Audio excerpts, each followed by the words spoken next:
በሰሜን ሸዋ ዞን 357,000 ሄክታር ማሳ ላይ የለማ ሰብል መሰብሰቡን የዞኑ ግብርና መምሪያ ገለጸ። ፍላጎት ባላቸውና አመቺ በሆኑ አካባቢዎች ዘመናዊ የሰብል መሰብሰቢያና መውቂያ መሳሪያዎችን በመጠቀም ስራው እየተከናወነ ነው ብሏል መምሪያው። ፍላጎት አኳያ የመሳሪያዎቹ አቅርቦት በቂ ባለመሆኑ ባለድርሻ አካላት ለጉዳዩ ትኩረት እንዲሰጡም ተጠይቋል። ብርሃኑ ደስታ በትንታኔ ተመልክቶታል። በሰሜን ሸዋ ዞን ከ563,000 ሄክታር በላይ መሬት በተለያዩ ሰብሎች ተሸፍኗል። የያዝነውን ህዳር ወር ጨምሮ በመጪዎቹ ጥቂት ሳምንታት ቀሪው ስራ ስብሰባና ውቂያ ላይ የሚያተኮር ነው። በቴክኖሎጂ ታግዞ ሰብልን የመሰብሰብ ወቅታዊ ተግባርን በተመለከተ በሞረትና ጅሩ ወረዳ እንደዚሁም በሲያደብርና ዋዩ ወረዳ ያገኘናቸውን አርሶ አደሮች ጠይቀናቸዋል። ያው ሰብል ለመሰብሰብ ማንኛውም ሰብል መባከን የለበትም። እያንዳንዱ የስንዴ ክላስተርም ደግሞ በኮምባይነር ለማሰብሰብ ሁሉም አርሶ አደር በዝግጅት ላይ ነው ያለው። ኮምባይነር አሁን እስከሚመጣ ስንጠብቅ እየረገፈብን እየተበላሸብን አለ። ወረዳው ነው የሚያመጣው በዋጋ ጫረታ አውጥቶ ያን ዋጋ ጫረታ እስከሚያጫር ድረስ እንጎተታለን። የድር በየአመቱ የሚመጣውም ኮምባይነር እየሰፋ ነው የሚመጣው። ከካቻምናው አምና ከአምናው ደግሞ ዘንድሮ የተሻለ ነው የሚመጣው። ምን ጊዜ በየአመቱ እየጨመረ ሰውም ደግሞ ወደ በሰው ማጨዱ ቀርቶ በኮምባይነር ብቻ ሆኗል። በኪራይ ነው እየተጠቀምን ያለ ነው። ወደፊት ግን ወይ ሊኖርም ይችላል። አሁን ትራክተር የገዛ አርሶ አደር አለ። በአይደንም በትራክተር እናስወቃለን። ከይበልጡ ሁለቴ ጉልበት ከምንበዘበት በአንዴ ጉልበት ግን በኮምባይነሩ ብናጭድ ነው የተሻለ ነው የምለው ነው። ከዚህ በፊት ያለ ልምድ በማሽን ማስወቃት ፍላጎቱ በጣም ኃይለኛ ነው። አቅርቦቱም ያው ወረዳው በተራ እያስያዘልን ጭማሪ ሲያደርግ እስከ ቁጥጥር ድረስ የደረሰበት ደረጃ አለ። ሁለቱ ወረዳዎች በዞኑ ትርፍ አምራች ከሚባሉት አካባቢዎች መካከል የሚጠቀሱ ናቸው። በጥቅል ከ3.2 ሚሊዮን ኩንታል በላይ ምርት ከነዚህ ወረዳዎች ይገኛል። ይህም ከዞኑ አጠቃላይ የመኸር ዘመኑ እቅድ 16 በመቶ ገደማ ነው። ስንዴ ሰብል በሁለቱ ወረዳዎች በኩታ ገጠም በስፋት እየለማ ነው። በሙረትና ጅሩ ወረዳ ከዓመታዊ ጥቅል የምርት እቅድ ስንዴ 50 በመቶ ድርሻ አለው። በሲያደብርና ዋዩ ወረዳ ደግሞ 75 በመቶ ከመኸር ዘመኑ የምርት መጠን ስንዴ ይሸፍናል። ከመልክዓ ምድሩ አቀማመጥ ከዚህ ቀደም ከነበረው ተሞክሮና ከአርሶ አደሮቹ ፍላጎት አኳያ የዘመናዊ ሰብል መሰብሰቢያና መውቂያ መሳሪያዎች አቅርቦትን በተመለከተ ከሁለቱ ወረዳዎች የስራ ኃላፊዎች ጋር መረጃ ተለዋውጠናል። በስንዴ ኮሞዲቲ ብቻ ከ18,000 ሄክታር በላይ አልምተናል። ከዚህም ከ1 ሚሊዮን ኩንታል በላይ ከስንዴ ብቻ ምርት እንጠብቃለን።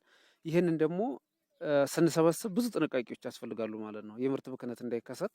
ያንን ለማድረግ እንግዲህ በኮምባይነር ሃርቨስተር መሰብሰብ፣ የተለያዩ ወቅቱን ካልጠበቀ ዝናብ ለማዳን በወቅቱ በደረሰበት ሰዓት ለመሰብሰብ እንግዲህ በቅድመ ዝግጅት ደረጃ እየሰራን ያለ ነው። ከዞንም ከክልልም ግብርና ቢሮ ጋር በጋራ እየሰራን ያለንበት ሁኔታ አካባቢው ለሜካናይዜሽን ምቹ ነው። 95 የመውቂያ ማሽኖች አሉን፣ 5 ኮምባይነር፣ 18 በትራክተር ጉልበት የሚሰሩ 72 ትናንሽ ትሬሸሮች አሉ። 95 አካባቢ እንደወረዳለን። ከዛ ውጭ ደግሞ ከሌላ አካባቢ የሚገቡ አሉ። እነሱ እንግዲህ ያው ስልክ እየደወልን ነው፣ መረጃ እኛ ጋር እየወሰዱ ነው።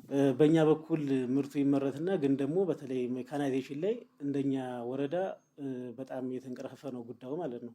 እና እሱን በተመለከተ እያደረግን ያለ ነው በኪራይ የማስገባት ነው እየሰራን የነበረው ማለት ነው። የቅድመ ዝግጅት ስራ በዘንድሮ ዓመትም እየተሰራ ነው ያለው። አምናም በተመሳሳይ ሜካናይዜሽን በተመለከተ በኪራይ ነው እየተሰራ ያለው።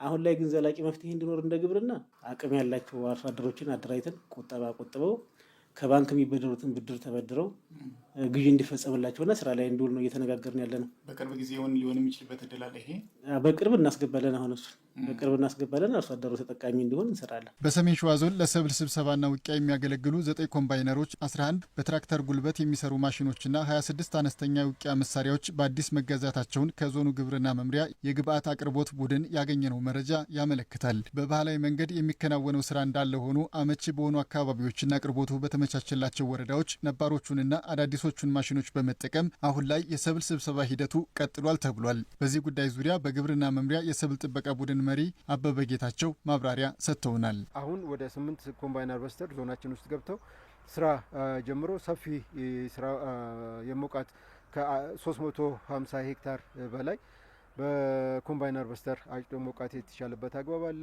ይሄ አምና ላይ ከ141 መውቂያ ቴክኖሎጂ ወይም አነስተኛ ትሬሸር አገልግሎት ላይ ውለዋል። በዚህ አመት ደግሞ እስካሁን ባለው 99 የትሬሸሮች ወይም አነስተኛ መውቂያ ቴክኖሎጂዎች ስራ ላይ መዋል ችሏል። አሁን ላይ የስንዴ ሰብል ደግሞ በሰፊው የተዘራባቸው ወይና ደጋማ አካባቢ ላይ ሰፊ የስንዴ ሰብል አለ። ይህንን ሰብል በኮምባይነር ይፈልጋሉ። በኮምባይነር ሃርቨስተር ደረጃ አሁን ጨረታ ማውጣት ያወጡ ወረዳዎች አሉ።